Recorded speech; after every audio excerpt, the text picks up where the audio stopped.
Hello everyone, welcome back to my another blog.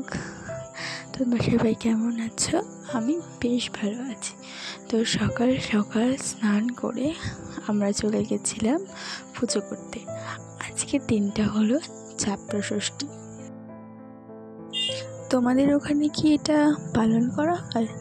পালন করা হলে কমেন্টে জানাও। তো দেখো, গ্রামের সমস্ত মেয়েরা এসে পড়ছে আর এখানটাতে সিঁদুর খেলা হচ্ছে। আমার শাশুড়ি মা সিঁদুর খেলছে।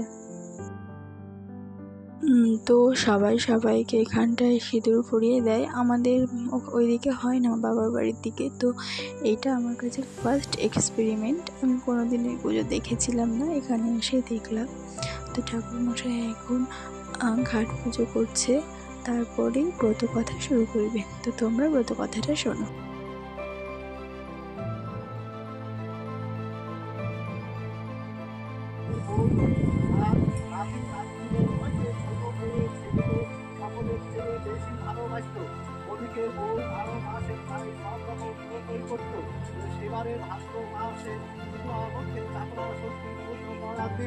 এগিয়ে আসছে দেখে বণিকের হয়ে ইচ্ছে হলো যে নতুন পুকুর কাটিয়ে সেই পুকুরে পাড়ে বসে ষষ্ঠী পুজো করবে।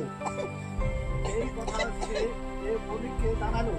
বইয়ের কথা বণিক সময় মতো পুকুর কাটিয়ে দিল, কিন্তু খুব গভীর করে পুকুর কাটা হলেও তাতে এক ফোঁটা জলও উঠল না। বণিক আর বণিকের বউ তাই দেখে আসে। তো ব্রত কথা শেষ, সবাই অঞ্জলি দিচ্ছে আর এখানটা অঞ্জলি দেওয়া শেষ। আস্তে আস্তে ওই কলার নৌকোগুলোকে নিয়ে গিয়ে জলে ভাসিয়ে দিয়ে স্নান করে উঠে আসতে হয়। এবার আমার ঠাম্মা শাশুড়ি ওই নৌকোগুলোকে এনে আমার শাশুড়ি মার হাতে দিচ্ছে। এটাকে মাথায় করে নিয়ে গিয়ে জলে ভাসাতে হয়। তো এটা আমার শাশুড়ি মা।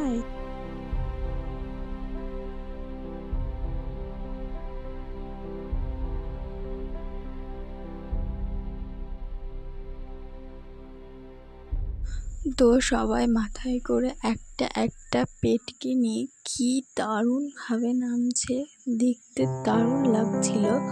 তো তোমাদের কেমন লাগলো কমেন্ট করো।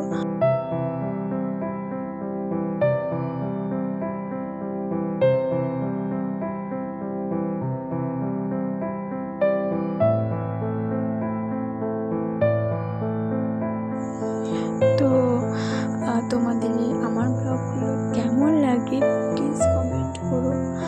আর আবার দেখা হবে নতুন কোনো ব্লগে। ততক্ষণ ভালো থেকো, সুস্থ থেকো আর আনন্দে থেকো। টাটা সবাইকে।